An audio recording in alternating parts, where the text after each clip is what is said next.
Initially जो सूचना मिली थी 20 से 25 लोग क्रिटिकल हैं, लेकिन पहले सूचना थी कि वेंटिलेटर्स पर है, लेकिन जो विशाखापट्टनम मेडिकल कॉलेज है उसमें कोई वेंटिलेटर पर नहीं है अभी। तो ये खबर हम लोगों को अभी सुबह जो मीटिंग हुई है उसमें मिली। तो हम लोग अभी और भी हॉस्पिटल्स में अगर पेशेंट्स हैं तो उसका हम लोग पर्टिकुलरली डिटेल्स ले रहे हैं, लेकिन अभी जो सूचना है क्रिटिकल में 20-25 थे सुबह तक, बट दे वर स्टेबल। 35 और डेथ टोल अभी 11 हो गया। अभी जो लेटेस्ट मेरे को कमांडेंट ने भेजा है 11 deaths. Sir, Sandeep from news 18 India. Sir, मेरा जानना था कि कितना अमाउंट ऑफ गैस जो लीकेज हुआ और कितनी देर तक ये एटमॉस्फेयर में रहेगा, कब तक ये डिसॉल्व हो पाएगा एटमॉस्फेयर में? और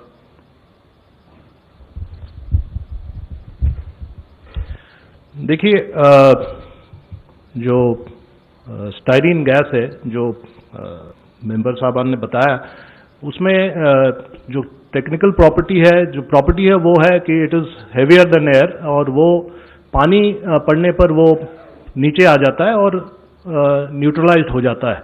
तो वहाँ पर काफ़ी स्प्रेइंग ऑफ वाटर हुआ है और इसलिए वो जो उसका जो इन्फ्लेमेबिलिटी है वो काफ़ी घट गया है।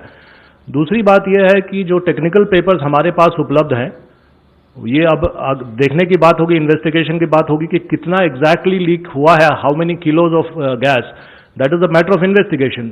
बट ये तय है कि अब गैस का जो इंटेंसिटी है वो काफ़ी कम हो गया है। हम लोगों को ध्यान देना होगा कि लीकेज जो है 2:30 बजे रात से ही शुरू हो गया था और काफ़ी अंतराल पार हो गया है। और जो हमारे पास जो भी टेक्निकल पेपर्स उपलब्ध हैं उसमें ये दर्शाया गया है कि 6.5 से 7 घंटा इसका ज़्यादा असर रहता है। तो मुझे लगता है कि वो असर का समय काफ़ी कम हो गया है और हम लोग उम्मीद करते हैं कि आगे आगे असर और कम होता जाएगा, लेकिन हम लोग कांस्टेंट वॉच कर रहे हैं। लेकिन लोगों को घबराने की जरूरत नहीं है। मैसेज ये है कि the situation is under watch and close monitoring and we will be there till everything is safe. This is unfortunate incident जो आज सुबह हुआ विशाखापट्टनम में, गैस लीक जो है। This is, as has been already told, it's compound styrene which is an alkaline benzene compound. अगर हम इस कंपाउंड की बात करें तो it can basically cause harm to humans by inhalation, by injection, by effect on the skin and effect on the eyes, what we call ocular effect. Inhalation से it can cause mucosal irritation, irritation in the throat, in the airways, which can lead to coughing. It can lead to breathing difficulty and wheezing or a whistling sound in the chest.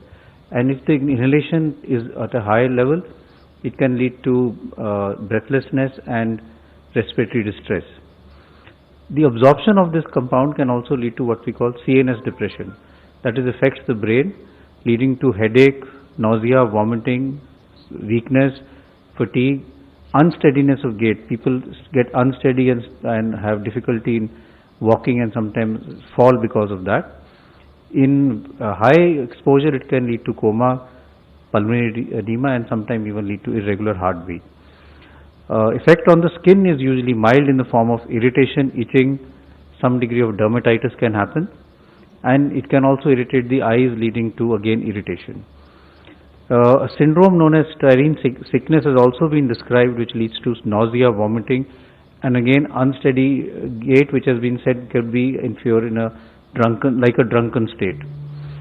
There is, as far as treatment is concerned, there is no specific antidote. There is no definite medicine for reversing the effect of this compound, and treatment does remain mainly supportive. The first thing that one needs to do is remove the individuals from the affected area, and as we've heard, that has been done aggressively since early morning. Individuals, because of exposure that can happen through clothes are to be removed. The exposed eyes can be washed with water, and you can use an absorbent like tissue or towel to clean the skin so that the deposition of the skin is clean. Water can also be used. And then these individuals have to be monitored for any breathing difficulty and for any drowsiness, because like I said, it can affect the lungs but can also affect the brain. Main treatment strategy is to watch out for any breathing difficulty and airway management. Some of these patients will require to be intubated and put on a ventilator. Many will just require oxygen therapy, and we have to monitor for their oxygen, respiratory rate, and their CNS depression. If there is bronchospasm or breathing difficulty, sometimes nebulization can also be given as far as treatment is concerned. In some, there is some data that in very sick patients, even steroids have been given when there is acute lung injury. So by and large, it tends to be an illness which is not universally fatal. In most people, there is good recovery. It causes more irritation of the airways, and depending on the degree of exposure, the effect can be much higher. So those who have had a very close exposure, they are the ones who have a higher chance of having severe effects. Currently, as has been said, that although a large number of people are admitted in the hospital, most of them are stable and should hopefully make a good recovery.